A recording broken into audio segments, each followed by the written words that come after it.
Exercise 7.1 probability distribution में, जो कि एक ही एक्सरसाइज है इस साल के बच्चों के लिए। आगे के क्वेश्चंस देखने वाले हैं। आगे के क्वेश्चंस भी बिल्कुल सेम है, सिर्फ थोड़ा सा हमको एक स्टेप आगे करना है। वो ये क्वेश्चंस हमने क्वेश्चन नंबर 1, 2, 3 में भी देखा है, number of heads in 2 tosses of a coin. In fact ये क्वेश्चन तो आप स्टैंडर्ड 10th से देखते हुए आ रहे हो, लेकिन अब आपको इसमें क्या करना है, जो भी इसमें रैंडम वेरिएबल x होगा, जैसे ये मेरा क्वेश्चन है तो मैं इसको x कंसिडर करती हूँ। Number of tosses into number of heads in 2 tosses of a coin में आपको जो भी x आपका वैल्यू लेता है उसका आपको डिस्ट्रीब्यूशन टेबल बना के देना है। वो प्रोबेबिलिटीज उसकी क्या क्या हो सकती है उसका एक टेबल बना के आपको देना है। जिस तरह क्वेश्चन नंबर 3 में आप क्या करते थे, एक प्रोबेबिलिटी डिस्ट्रीब्यूशन का टेबल दिया रहता था, उसको आप चेक करते थे कि वो पीएमएफ है या नहीं है। उसी तरह का टेबल आपका इसका आंसर होगा। तो हम लोग देख लेते हैं किस तरह से हमको प्रोबेबिलिटी डिस्ट्रीब्यूशन टेबल प्रिपेयर करना है। मेरा क्वेश्चन है number of heads in 2 tosses of a coin, मतलब एक कॉइन में टॉस करती हूँ 2 बार, तो मैं अपना रैंडम वेरिएबल x भी इसी को लूंगी। Let x denote number of heads in 2 tosses of a coin. Let x denote number of heads. इतना भी आपने लिखा तो it's okay. Let x denotes number of heads। ये क्वेश्चन में तो ऑलरेडी हमको पता है कि एक कॉइन को हम 2 बार टॉस कर रहे हैं। तो आप अब बताइए द सैंपल स्पेस इसका किस तरह आएगा। The sample space S is of this experiment, अगर आपको और अच्छे से लिखना है तो the sample space S of this experiment is given by, of this experiment is given by, किस तरह से इसका सैंपल स्पेस रहेगा, एस इज इक्वल टू, हम एक कॉइन को 2 बार टॉस कर रहे हैं ना, ये आपने कई बार देखा है। 2h आएगा आपको, एच टी एच, और ये रहा मेरा t, इस तरह से। अगर आपको लिखना है तो आप लिख सकते हो n ऑफ s कितना है, इसके अंदर 4 है। वैसे ज़रूरी नहीं है, ये सब 10th का है इतना पार्ट। जो मेन हमारा है the random variable x, the discrete, here the random variable x जो मैंने लिया हुआ है वो डिस्क्रीट है। मैंने आपको पहले भी बताया था कि कंटिन्यूअस रैंडम वेरिएबल के बारे में हम ये साल स्टडी नहीं कर रहे हैं, हम लोग डिस्क्रीट रैंडम वेरिएबल के लिए ही स्टडी कर रहे हैं। तो the discrete random variable x takes values, देखिए टेक्स वैल्यूज, यहाँ पे कौन कौन सी वैल्यू लेगा हमारा x, हमारे x वैल्यूज लेगा। देखिए x क्या है, नंबर ऑफ हेड है, तो यहाँ पे नंबर ऑफ हेड कितना है मेरा 2 है, इधर नंबर ऑफ हेड इन दोनों में क्या है 1 है, और इसमें नंबर ऑफ हेड क्या है मेरा 0। तो the random variable x takes values 0, हम लोग असेंडिंग ऑर्डर में लिखेंगे 1, 2, इस तरह से। The discrete random variable x takes values is here 0, 1, 2।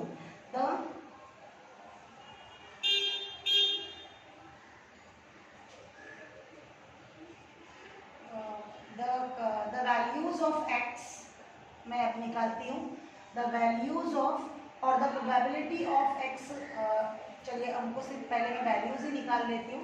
the values of x corresponding to these outcomes, ऐसे ले लेती हूँ, the values of x corresponding to these outcomes, जो आउटकम्स मेरे ऊपर लिखे हुए हैं आर एज फॉलोज। मैं किस तरह से उसको कंसिडर करती हूँ, देखिए आपको लिखना है जैसे बहुत प्रिसाइजली, तो आप ऐसे लिख सकते हैं एक्सिस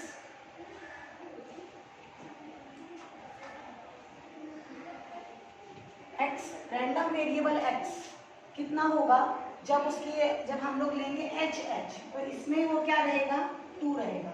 रैंडम वेरिएबल एक्स उसके बाद में एच टी, और एच टी भी कितना रहेगा मेरा 1 रहेगा, क्योंकि इसमें नंबर ऑफ हेड्स 2 थे, इसमें नंबर ऑफ हेड 1 है। इसके साथ ही साथ x कितना रहेगा, टी एच में भी कितना रहेगा 1 रहेगा। उसके बाद रैंडम वेरिएबल x क्या वैल्यू लेगा, टी में 0 लेगा। यहाँ पे हमारे पास कोई भी हेड नहीं है तो हम 0 ले लेंगे। अब उसके बाद में the values of x corresponding to this outcomes मैंने यहाँ पे निकाल के बता दिया है कि हेडेड रहेगा तो वो टाइम पे 2 रहेगा, और ht रहेगा, th रहेगा तो 1 रहेगा, tt रहेगा तो 0 रहेगा। अब इसकी हम लोग प्रोबेबिलिटी डिस्ट्रीब्यूशन टेबल बना लेते हैं।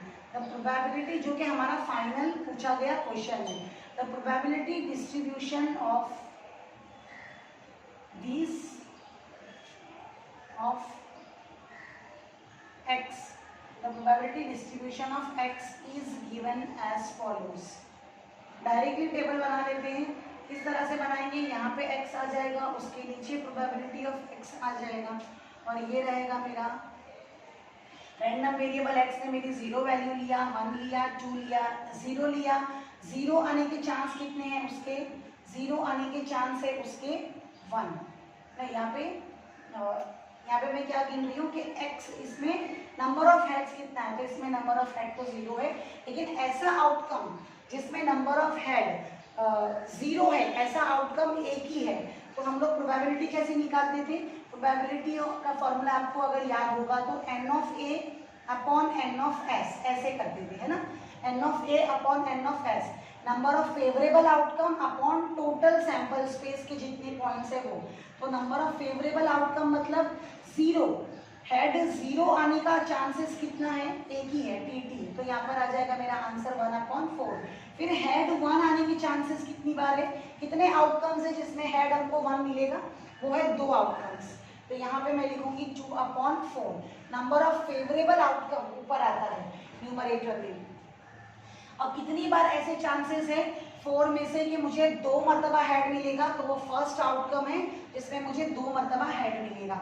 तो इस तरह से ये आपका प्रोबेबिलिटी डिस्ट्रीब्यूशन का टेबल कंप्लीट हो जाएगा। Same way find the probability distribution of second question में आपको निकालने के लिए कहा गया है। सेकेंड क्वेश्चन में हमारे पास 3 कॉइन्स है और हमको इसमें नंबर ऑफ हेड्स नहीं बल्कि नंबर ऑफ टेल्स का काउंट रखना है। हमारा जो रैंडम वेरिएबल x रहेगा इधर वो नंबर ऑफ टेल्स की काउंटिंग करेगा। तो हम इसका सॉल्यूशन स्टार्ट कैसे करेंगे, पहले रैंडम वेरिएबल x डिफाइन कर लेते हैं। Let x denote number of tails, let x denote number of tails इन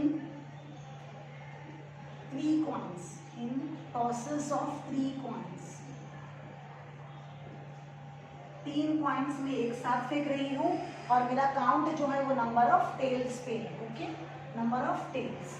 तो the sample space S, therefore the sample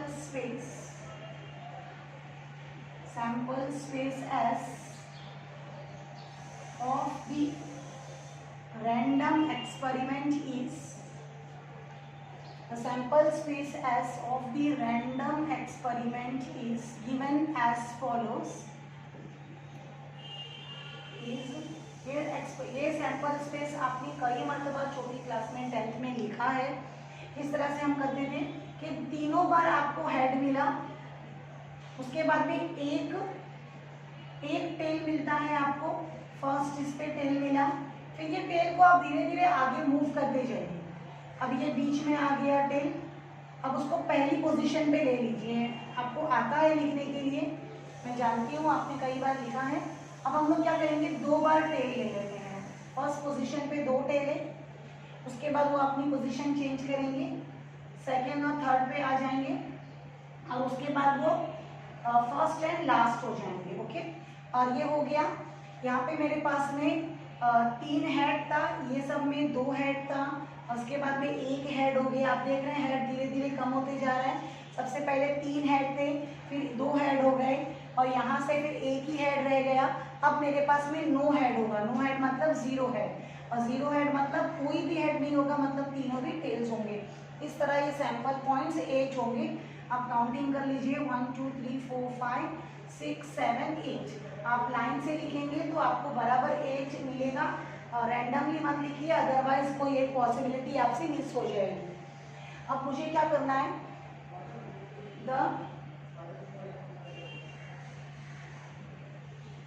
the random variable x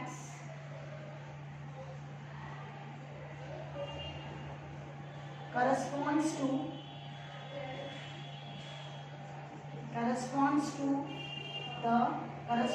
the following outcomes, corresponds to the following values. Therefore हम लोग क्या करेंगे, यहाँ पे एक एक count करेंगे.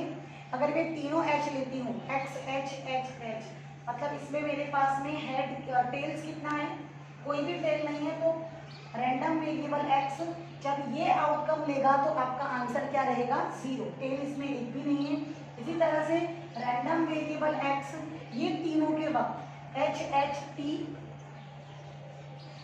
में दो टेल्स इसमें 1 है. उसके बाद भी इसी तरह बाजू में भी मैं अपने ओन से लिख देती हूँ कौन सा है, अभी h p h में भी 1 लेगा. उसके बाद में random variable x h t h मैंने ये करस्पॉन्ड कर लिया. t h h हम लोग टेल्स की काउंटिंग कर रहे हैं, हमेशा हम लोग हेड की काउंटिंग कर रहे हैं, लेकिन ये क्वेश्चन में हम लोग टेल्स की काउंटिंग कर रहे हैं. उसके बाद में हम लोग क्या करेंगे, मैं मार्कर चेंज कर लेती हूँ.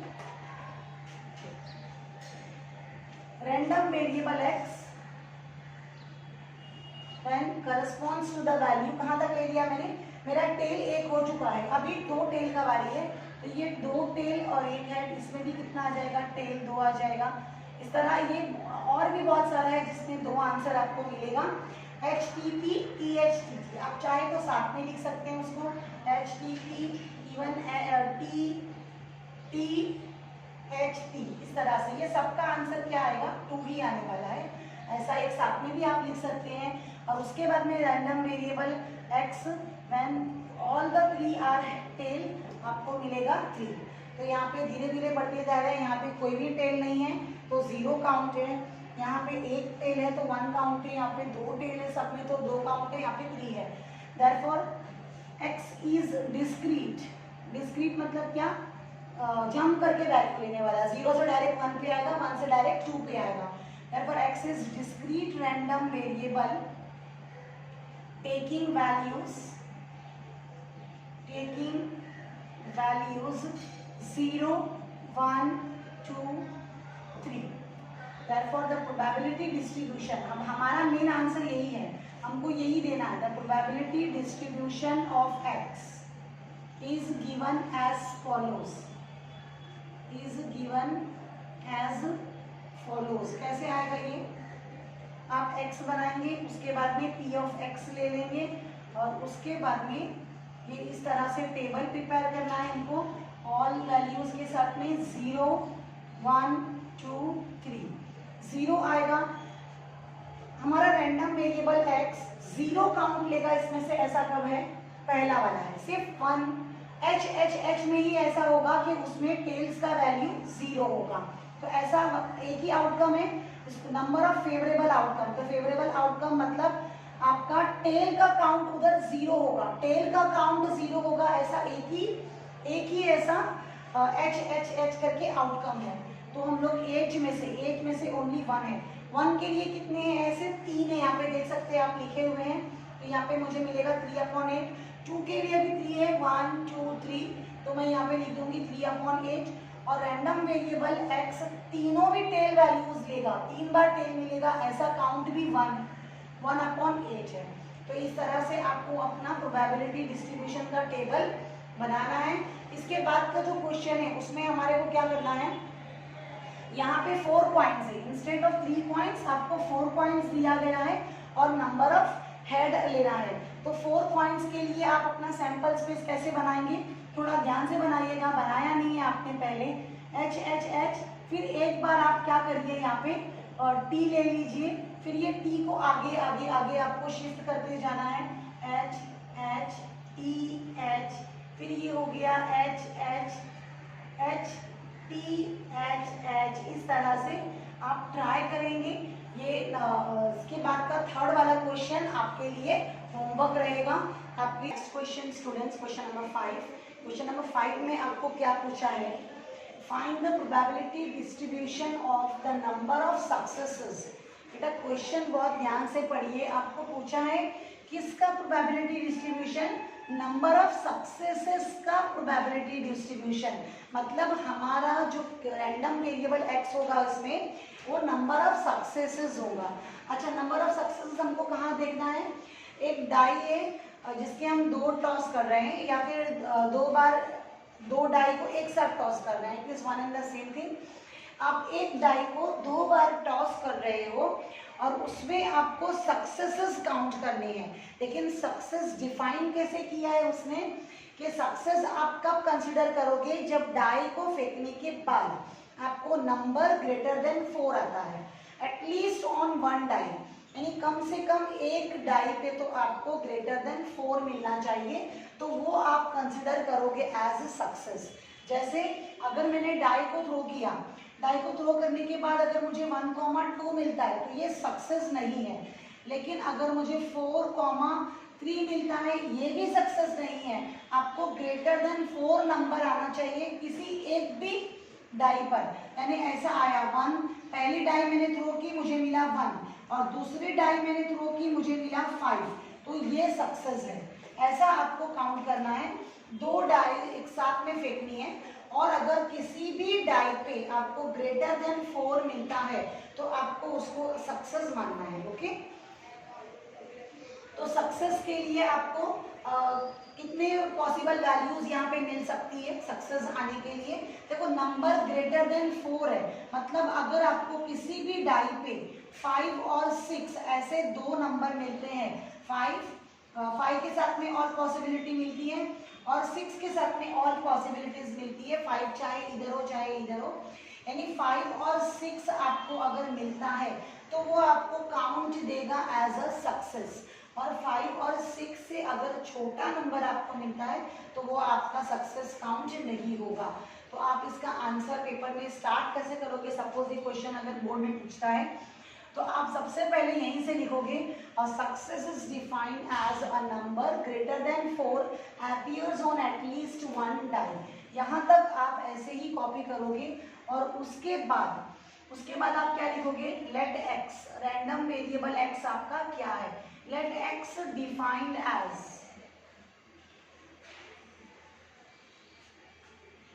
Late x defined as a number of successes. आप नंबर ऑफ सक्सेस गिन रहे हो, क्वेश्चन में वेरिएबल क्या है हमारा, रैंडम वेरिएबल एक्स, क्या चीज लिया गया है आपको पहचानना बहुत जरूरी है। तो यहाँ पे आप देख सकते हैं कि प्रोबेबिलिटी डिस्ट्रीब्यूशन मुझे नंबर ऑफ सक्सेसेस का बनाने के लिए कहा गया था, इसके लिए नंबर ऑफ सक्सेसेस मेरा कैपिटल एक्स होगा। ओके, सो यहाँ पे मैंने नंबर ऑफ सक्सेसेस डिफाइन कर दिया है एक्स। अब इसके बाद आप क्या लिखोगे, x will take values और x is a discrete random variable taking values और takes values, कौन सी वैल्यूज लेगा वो, देखो सक्सेस आपको अगर आपको ऐसा ऑर्डर पेयर मिलता है 1,2 तो इसमें कोई भी सक्सेस नहीं है, कोई भी सक्सेस नहीं है, मतलब आपका वैल्यू यहाँ पे क्या आ रहा है सक्सेस का 0। और अगर इस तरह की सिचुएशन है 1,5 तो दोनों डाई में से किसी एक डाई पे आपको नंबर ग्रेटर देन 4 है, तो यहाँ पे वैल्यू ऑफ सक्सेस क्या है आपका 1। और उसके अलावा अब देखिए अगर आपको ऐसा कोई केस मिल जाता है 5,6 तो यहाँ पे बोथ दी डाइस पे नंबर क्या है मेरा ग्रेटर देन 4 है, तो यहाँ पे वैल्यू ऑफ सक्सेस आपकी कितनी है 2। तो आपका random variable x takes value 0, 1, 2 आएगा। उसके बाद में आप क्या लिखेंगे, प्रोबेबिलिटी ऑफ गेटिंग सक्सेस, कितना चांस है कि आपको सक्सेस आ सकता है उसकी प्रोबेबिलिटी निकालते हैं। Probability of getting a number greater than 4, greater than 4 आने का आपका क्या चांसेस है। अब देखिए यहाँ पे मैं probability of getting number greater than 4 मतलब 4 से बड़ा नंबर आया तो वो मेरा सक्सेस होगा, that is probability of success, probability of success. और इसी को आप आगे जो हम चैप्टर करने वाले हैं बाइनोमियल, उसमें p से डिनोट किया गया है, इसलिए मैं वही लेटर यूज कर रही हूँ क्योंकि आप वो आगे लर्न करोगे। तो p आपका क्या आएगा, देखो n ऑफ s कितना है आपका, n ऑफ s है आपके पास टोटल कितने नंबर्स है, 6 नंबर्स में से सिर्फ 2 नंबर्स ऐसे हैं जो ग्रेटर देन 4 है। तो आपकी प्रोबेबिलिटी ऑफ सक्सेस कितनी आ गई, 1/3 आ गई। ओके, अब ये प्रोबेबिलिटी ऑफ सक्सेस जब आपको पता होगी तो आप प्रोबेबिलिटी ऑफ फेलियर भी निकाल सकते हो। प्रोबेबिलिटी ऑफ फेलियर के लिए क्यू लेटर है, probability of failure is equal to q, और वो किस तरह से आएगा, आप चाहिए तो 1 - p भी कर सकते हो, 1 - p, क्योंकि हम जब बाइनोमियल डिस्ट्रीब्यूशन पढ़ने वाले हैं उसमें हम लोग p + q इक्वल टू 1 लेंगे। अब ये p + q इक्वल टू 1 कैसे आया, देखिए सक्सेस के चांस प्लस फेलियर के चांस मिला के इन ऑल टोटल चांसेस, और आप जानते हैं कि प्रोबेबिलिटी का आंसर कभी भी 1 से ग्रेटर नहीं होगा। तो ये हो गया मेरा q is equal to 1 - 1/3 that is equal to 2/3। Okay, ये मैंने प्रोबेबिलिटी ऑफ सक्सेस निकाल लिया, प्रोबेबिलिटी ऑफ फेलियर भी निकाल लिया। अब मैं क्या करूंगी, मेरा रैंडम वेरिएबल x जो वैल्यूज ले रहा है, जैसे अगर मेरे x ने 0 वैल्यू लिया मतलब मुझे कोई भी सक्सेस नहीं मिला, दोनों फेलियर है, मतलब दोनों डाई पे जो नंबर आया है वो लेस देन 4 है, तो दो मरतबा मतलब लेस देन 4 आ रहा है ना मुझे, तो मैं यहाँ पे क्या लिखूंगी, q इंटू क्यू। ये आपको समझना ज्यादा यहाँ पे जरूरी है। देखिए इस तरह की सिचुएशन है पहले केस में, पहले डाई पे भी मुझे नंबर लेस देन 4 मिल रहा है और दूसरे डाई पे भी नंबर मुझे लेस देन 4 मिल रहा है। हम लोग हर एक डाई का अलग अलग काउंट कर रहे हैं, इसके लिए मैंने 2 मरतबा क्यू लिया है। आप देख सकते हैं कि सैंपल स्पेस मैंने 36 पॉइंट्स नहीं लिए हैं, सैंपल स्पेस मैंने 6 पॉइंट्स लिए हैं, मतलब मैं दोनों डाई के नंबर अलग अलग काउंट कर रही हूँ, इसके लिए मैं 2 मरतबा q इंटू क्यू लूँगी। ओके, तो अब ये क्या हो जाएगा, मेरा पहला q का वैल्यू कितना है, मेरा 2/3, इनफैक्ट दोनों q का वैल्यू सेम ही है, तो ये हो गया मेरा 2 × 2 = 4/9। उसके बाद में probability of x is equal to 1, probability of x is equal to 1 मतलब मुझे एक थ्रो में सक्सेस मिल रहा है, एक थ्रो में सक्सेस मिल रहा है। तो किस तरह की सिचुएशन है यहाँ पे, ये इस तरह की 1,5 वाली, या तो मुझे फर्स्ट डाई पे ग्रेटर देन 4 मिल रहा है या तो सेकेंड डाई पे ग्रेटर देन 4 मिल रहा है, इस तरह से। ओके, तो आप इसको किस तरह से लिखेंगे, इधर PQ लिखेंगे, यानी फर्स्ट टाइम मैं सक्सेस हूँ लेकिन सेकेंड टाइम फेलियर हो, और या तो फिर फर्स्ट टाइम फेलियर हो गई और सेकेंड टाइम सक्सेस है। अब आपको अच्छे से पता है कि P into q is same as Q into P, तो इसको आप ऐड करके डायरेक्टली 2 इंटू PQ लिख सकते हैं, और अगर आपको नहीं लिखना है तो अलग अलग लिख के भी मल्टीप्लाई करके ऐड करिए, आंसर वही मिलेगा 2 इंटू P। P का आंसर क्या है मेरा 1/3, तो मैं रख देती हूँ 1/3, और Q का आंसर है मेरा 2/3, तो फाइनली ये मुझे मिलेगा 4/9। उसके बाद में मैं लूंगी probability of x is equal to 2, probability of x is equal to 2 मैं यहाँ पे अलग से लिख लेती हूँ।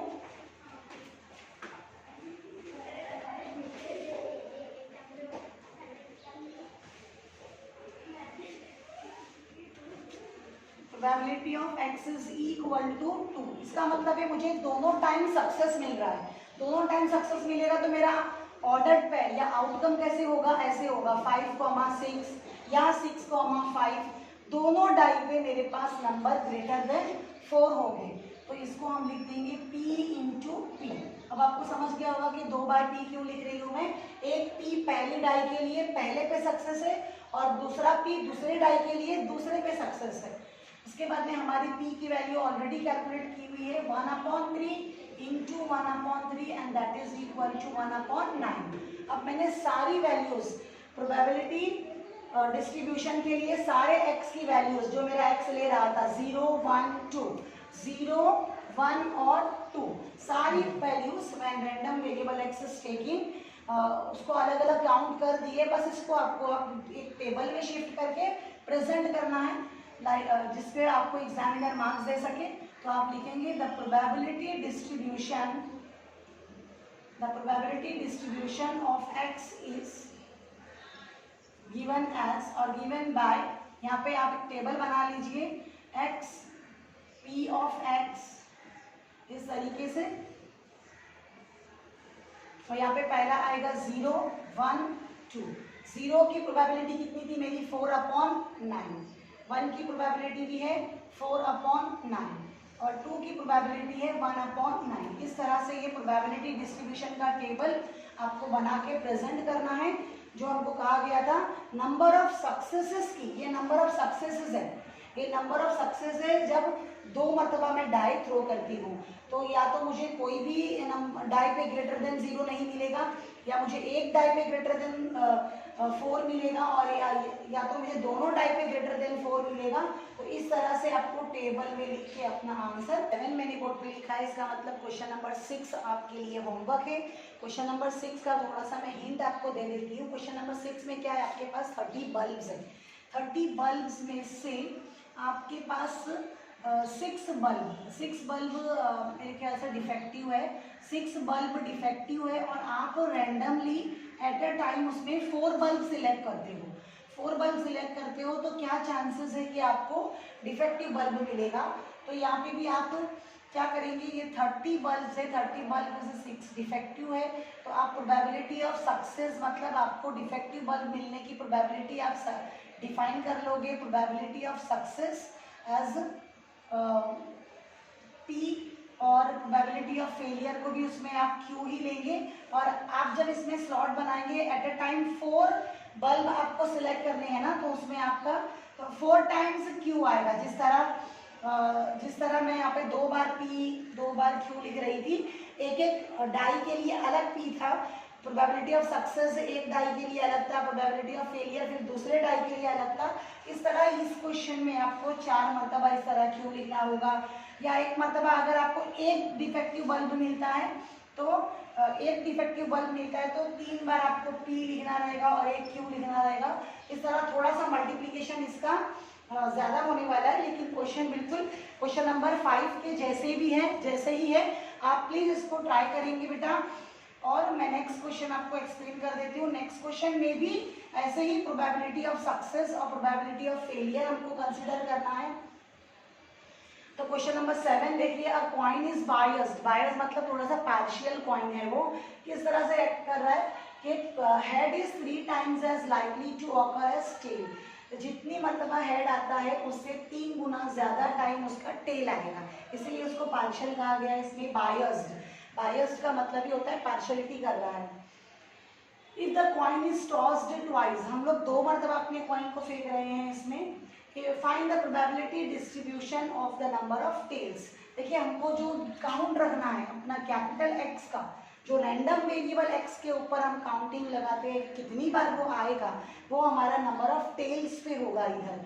तो आप इसको डिफाइन कर लेंगे। पहले डिफाइन किस तरह से करेंगे, late x number of tails, let x number of tails into number of tails into tosses of a coin, or when a coin number of tails, let x is equal to let x number of tails if the coin is tossed twice, मतलब 2 बार मैं coin को toss कर रही हूँ। if the coin is tossed twice, इस तरह से। therefore x takes values और random variable x takes values। कौन कौन सी वैल्यूज लेगा वो, 0 1 2।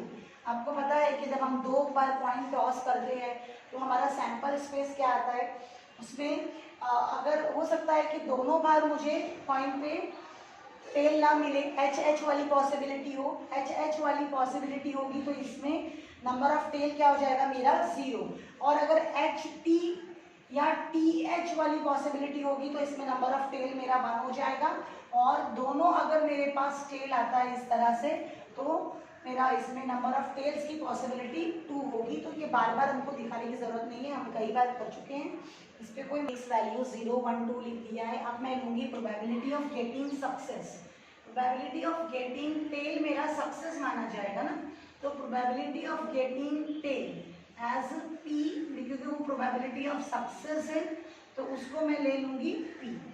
उसके बाद में according to the given condition, question में मुझे क्या कंडीशन दी गई है, according to the given condition, according to the given condition question में दिया है कि हेड क्या है मेरा, प्रोबेबिलिटी ऑफ गेटिंग हेड, ऐसे ले लेती हूँ, प्रोबेबिलिटी ऑफ गेटिंग हेड आने का चांस कितना है मेरा, मतलब क्यू आने का चांस क्या है, as 3 times as occur to tail, 3 times as occur to tail, tail कितना था मेरा p था, तो q इज इक्वल टू क्या हो गया 3। अब हमको ऑलरेडी पता है कि p प्लस q दोनों मिला के हमारा आंसर क्या आना चाहिए 1। आप q की जगह भी यहाँ पे 3p रख दीजिए, तो ये हो गया मेरा 4p equal to 1, p is equal to 1/4, p equal to 1/4 अगर मेरा आंसर आ जाता है तो q की वैल्यू मुझे क्या मिलेगी, q क्या था मेरा 3 इंटू p, p के प्लेस पे आप क्या रखोगे 1/4, 3/4, ये मेरा q का वैल्यू हो गया। p और q दोनों की वैल्यू मैं निकाल चुकी हूँ, रैंडम वेरिएबल x मेरा क्या क्या वैल्यूज लेगा वो भी मैं लिख चुकी हूँ। अब मुझे क्या करना है, according to that values probability किसकी कितनी है वो कैलकुलेट करना है। तो प्रोबेबिलिटी क्या होगी जब मेरा रैंडम वेरिएबल x लेगा वैल्यू 0, तो इसका मतलब क्या है, नो सक्सेस ना, मतलब दोनों टाइम मुझे क्या मिलेगा, हेड मिलेगा, टेल एक भी बार नहीं मिलेगा, तो दोनों टाइम मुझे इसमें हेड मिलेगा। तो हेड के लिए मैंने क्या लिया हुआ है q, तो यहाँ पे क्या आ जाएगा मेरे पास 2 बार q यानी q का स्क्वायर, और वो मुझे मिलेगा 3/4 का square, and that is equal to 9/16। उसके बाद मैं लूंगी probability of x is equal to 1, मतलब मुझे एक बार टेल मिलेगा, एक टाइम टेल आएगा इसमें, तो एक बार टेल आने का चांस क्या है, या तो फर्स्ट कॉइन पे मुझे टेल आएगा यानी सक्सेस मिलेगा, सेकेंड पे नहीं मिलेगा सक्सेस, या तो फर्स्ट कॉइन पे मुझे सक्सेस नहीं मिलेगा, फेलियर आएगा, टेल आएगा। ये देखिए ऐसा है, ये टी एच की पॉसिबिलिटी है और ये एच टी की, टी क्या है हमारा इधर सक्सेस है, तो ये टी एच के केस में पी क्यू मिलेगा और एच टी के केस में क्यू पी मिलेगा। ये मैंने आपके समझने के लिए ऊपर लिखा हुआ है, ये और ये आपको पेपर में लिखने की ज़रूरत नहीं है, तो ये आप ऐड करके लिख सकते हैं 2pq, तो यहाँ पे आ जाएगा मेरा p का वैल्यू है, p का वैल्यू क्या है 1/4 है, और q की वैल्यू है मेरी 3/4, तो ये हो जाएगी 6/16 इस तरह से। Probability of x is equal to 2। अब क्या होगा, दोनों बार मुझे टेल मिलेगा, दोनों बार टेल मिलेगा मतलब टी लास्ट वाला पॉसिबिलिटी जो होता है टी यानी क्या सक्सेस, p 2 मरतबा आ जाएगा ना, p 2 बार आएगा आपको, तो p का स्क्वायर, और p की वैल्यू कितनी है मेरी 1/4 का स्क्वायर यानी 1/16। तो इंडिविजुअली हमने x इज इक्वल टू 0 होगा तो उसके आने का चांसेस कितना है, जब एक मरतबा आपको टेल मिलेगा वो पॉसिबिलिटी में कितने चांसेस है, प्रोबेबिलिटी है वो काउंट कर लिया, 2 बार आपको टेल मिलेगा तो उसमें कितना प्रोबेबिलिटी है काउंट कर लिया। अब हम लोग क्या करेंगे, ये सारी इंफॉर्मेशन को एक टेबल में लिख देंगे, तो मैं ये टेबल यहाँ से बनाती हूँ ताकि आपको दिखे, ऐसा ना हो कि वीडियो से कट जाए। The probability distribution of x is given by, the probability distribution of x is given by, यहाँ पे आ जाएगा x और ये हो जाएगा p of x। बस आपको ये सारी इंफॉर्मेशन को एक टेबुलर फॉर्म में रख देना है। तो x कितना है मेरा 0, ये हो गया 1 और ये हो गया 2, इस तरह से 0 0 जब हमने ये लिया मतलब टेल मेरा इसमें बिल्कुल भी नहीं था, ये दोनों HH था, तो उस वक्त पॉसिबिलिटी क्या थी मेरी 9/16, 1 के लिए कितनी है 6/16 और 2 के लिए है 1/16। आप ये काउंट करके भी देख सकते हैं कि आप जब इसको काउंट करेंगे सारी प्रोबेबिलिटीज को तो आपका आंसर 1 भी आएगा, मतलब ये प्रोबेबिलिटी डिस्ट्रीब्यूशन टेबल हमारा करेक्ट है। तो यहाँ पे मेरा क्वेश्चन नंबर 7 कंप्लीट होता है। नंबर 8 मैंने बोर्ड पे लिखा है, random variable x has the following probability distribution. इससे पहले हम लोग रैंडम वेरिएबल एक्स का प्रोबेबिलिटी डिस्ट्रीब्यूशन निकालते थे, इस तरह के क्वेश्चन थे हमको। अब हमको क्वेश्चन में ऑलरेडी एक प्रोबेबिलिटी डिस्ट्रीब्यूशन दिया गया है और मुझे ये निकालने के लिए कहा गया है कि के की वैल्यू निकालना है, और उसके अलावा when probability of x is less than 3 answer क्या आएगा, probability of x is greater than 4 होगा तो आंसर क्या आएगा। तब इसको हम बहुत ही सिंपल क्वेश्चन है, ये कैसे करेंगे। Already the probability distribution table is given here, the given probability distribution table probability distribution is given here. Therefore what we can say, summation of all probabilities is equal to 1 where I goes from 0 to 7, है ना। ये सब probabilities का अगर मैंने addition करके देखा तो मुझे आंसर कितना मिलेगा, 1 मिलना चाहिए, 1 आना चाहिए। Since it is given a probability distribution, तो ये कंडीशन को फॉलो करता है। हम लोग अब इसको ऐड करेंगे 0 व्हेन प्रोबेबिलिटी ऑफ 0, ऐसे भी लिख सकते हो आप शॉर्टकट में, या आपको पूरा प्रिसाइजली लिखना है तो आप पेपर में बिल्कुल इस तरह से लिखिए, x is equal to 2, probability of x is equal to 3 plus probability of x is equal to 4 plus probability of x is equal to 5 plus probability of x is equal to 6 plus probability of x is equal to 7। सबका answer मिलाया तो मुझे क्या आना चाहिए, 1। 0 का answer 0 है, 1 का आंसर k है, p का answer probability of x is equal to 2 का 2k है, फिर ये हो जाएगा मेरा एक और बार 2k, next is 3k, then k square, 2k square, next is 7k square plus k is equal to 1। अब देखिए आप इसको ऐड करेंगे तो ये कितना मिलेगा आपको, 7 + 2 9, 9 + 1 10, 10k square, 10k square plus 3 2 5 6 7 8 और यहाँ पे एक है 9 plus 9k, और ये +1 को मैं आगे ले लेती हूँ, -1 इक्वल टू 0। तो इसको देख के आपको कुछ याद आया होगा, 10th स्टैंडर्ड में इस तरह के कई सारे क्वेश्चंस आपने सॉल्व किए हुए हैं।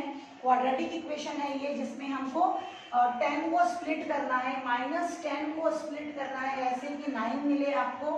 तो आप कैसे करेंगे, 10 1 10 + 10 -1, ग्रेटर नंबर का sign, middle sign greater number को मिल जाएगा, 10k square plus 10k minus k minus 1 equal to 0। तो अब यहाँ से कॉमन ले लेते हैं और यहाँ से कॉमन लेते हैं, तो ये मिल जाएगा मुझे 10k k प्लस 1, यहाँ से मैं -1 कॉमन लेती हूँ, k प्लस 1 इक्वल टू 0। अब मैं क्या करूँगी, k प्लस 1 को मैं एक बार लिखूंगी k प्लस 1 और यहाँ से लिखूंगी 10k plus 1 equal to 0, sorry 10k minus 1 equal to 0। अब ये हो जाएगा k प्लस 1 इक्वल टू 0 और 10k minus 1 equal to 0, k is equal to -1 और 10k is equal to 1, k equal to 1/10, k is equal to 1/10 और k equal to -1, ऐसे दो values मुझे मिल गई है। लेकिन मैं आगे लिख सकती हूँ कि k can not take negative value, k can not take negative value, so we discard this value and we'll take k is equal to 1/10. So this is our first answer, k. Find k, determine k is given to you. So we have calculated that is k is equal to 1/10. Next you have to find when probability of x is less than 3.